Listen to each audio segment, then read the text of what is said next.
Halo, assalamualaikum warahmatullahi wabarakatuh. Bagaimana kabar kita semuanya? Semoga kebaikan, kesehatan, juga kelancaran senantiasa menyertai kita, orang-orang terdekat kita, dan orang-orang yang kita sayangi.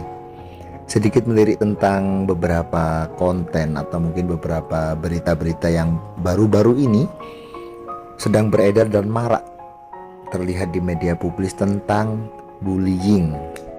Nah, kali ini kembali bersama Bang Ragil, kita akan sedikit membahas bagaimana sih tip-tip menghadapi bullying yang ada di sekitar kita, baik itu di lingkungan sekolah, di lingkungan kerja, ataupun area-area tempat tinggal kita.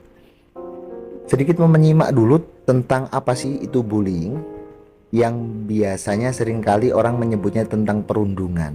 Nah, tindakan ini yang dilakukan oleh seseorang atau sekelompok yang bersifat mengganggu orang lain. Biasanya kata-kata yang tidak kita sadari atau mungkin bincang-bincang kecil yang mungkin menurut kita biasa saja, kita tidak tahu menahu hal itu bisa membuat mental seseorang menjadi jatuh. Dan banyak hal juga orang yang merasa terpuruk atau mungkin sakit hati dengan kata-kata yang tidak sengaja kita ucapkan. Tindakan perundungan dapat memberikan dampak, baik itu secara psikis, baik itu secara mental, bahkan kepercayaan diri seseorang. Jika perundungan ini terjadi, kita perlu mengetahui nih bagaimana cara mengatasinya. Adapun tip-tip untuk menghadapi bullying yang ada di sekitar kita, yang pertama yakni memberikan edukasi mengenai perilaku perundungan kepada orang-orang sekitar, baik itu tenaga pengajar, baik itu lingkungan-lingkungan lembaga sekolah, masyarakat, atau lingkungan sekitar kita. Hal ini perlu karena sedikit banyak dengan mengedukasi atau mungkin dengan memahamkan orang-orang sekitar kita agar tidak serta-merta atau mungkin suka-sukanya dalam berbicara.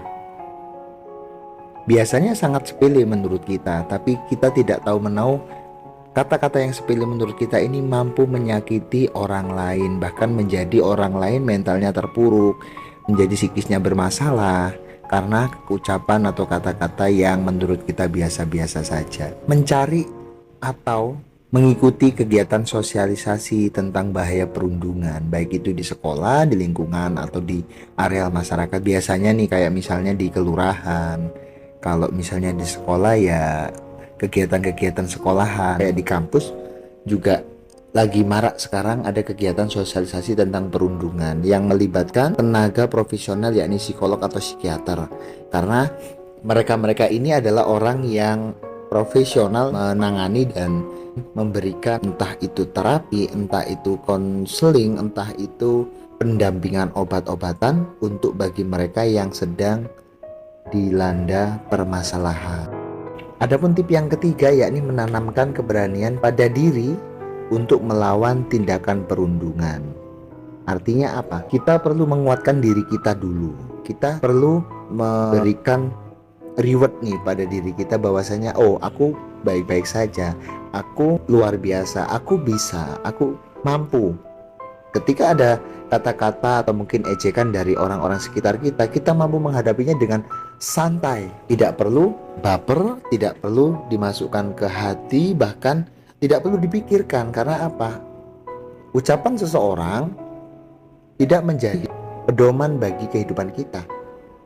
Misalnya nih, kita dikatain seseorang yang menurut kita itu bukan kita, ya sudah, abaikan saja. Kita tidak perlu terlalu sibuk memikirkan omongan orang lain. Itu adalah sebuah cara untuk membatasi atau membentengi diri dari perundungan atau bullying yang saat ini lagi marak. Dan adapun tip yang selanjutnya yakni tanggapi tindakan bullying ini dengan serius. Caranya dengan melaporkan tindakan perundungan pada pihak-pihak yang berwenang, pihak-pihak yang berwajib. Bukan berarti kita memberantas dengan kekerasan juga, sebagai bentuk cara pengajaran agar orang-orang yang terbiasa mengelontarkan kata-kata yang mungkin menurut mereka biasa-biasa saja, padahal hal-hal itu menyakitkan. Dengan tujuan apa? Mengedukasi dia agar tidak mengulang-ulang atau bahkan melakukan hal-hal yang sama kepada orang lain di sekitarnya. Apalagi orang-orang baru, apalagi orang-orang pendatang. Orang yang ada di sekitar kita pun, orang rumah kita pun tidak patut untuk menjadikan beban pikiran kita di saat mereka mengatakan sesuatu. Dengan cara tadi, bentengi diri kita dengan reward. Aku hebat, aku bisa, aku mampu, dan aku luar biasa. Sehingga ada kata-kata apapun yang datang kepada kita, kita bisa melangsir, kita bisa menolak. Saya baik-baik saja. Dan adapun tip yang terakhir, yakni berikan bantuan dan perlindungan yang memadai kepada mereka yang mengalami perundungan. Bentuk peduli, bentuk empati, bahkan simpatis pada mereka-mereka yang terkena bullying atau mungkin mereka yang mendera adalah bentuk kepedulian kita terhadap mereka untuk sedikit menenangkan, untuk sedikit meng-up mereka, survivekan mereka untuk bisa menghadapi perundungan ini.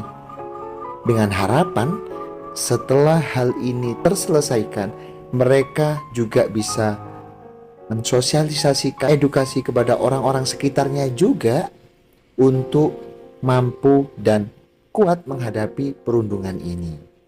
Tentunya hal-hal sederhana yang kita lakukan bisa bermanfaat bagi orang-orang di sekitar kita tentunya. Pemirsa dan pendengar yang dirahmati oleh Allah, jangan berlindung dengan sebuah kata yang salah, atau mungkin jangan mengikuti era yang saat ini tren, namun tidak memikirkan tentang apa itu makna dan bobot dari perbincangan tersebut. Salah satunya contoh semisal, lu jangan baper, gak asik lu anak mama ya. Kata-kata ini menurut kita sepele namun bermakna luar biasa pada mental seseorang. Kesimpulannya, jangan pernah mengecilkan sesuatu hal yang menurut kita kecil belum tentu kecil di mata orang lain, dan yang menurut kita besar belum tentu besar di mata orang lain. Untuk itu, bijaklah dalam berbicara, dalam berelasi, serta menjaga orang-orang tercinta agar terhindar dari dampak bullying. Salam sehat, tetap semangat dan optimis, karena masa depan kita di belakang sana yang menanti kita sangat-sangat lebih terjal. Terima kasih, demikian yang bisa kami sampaikan.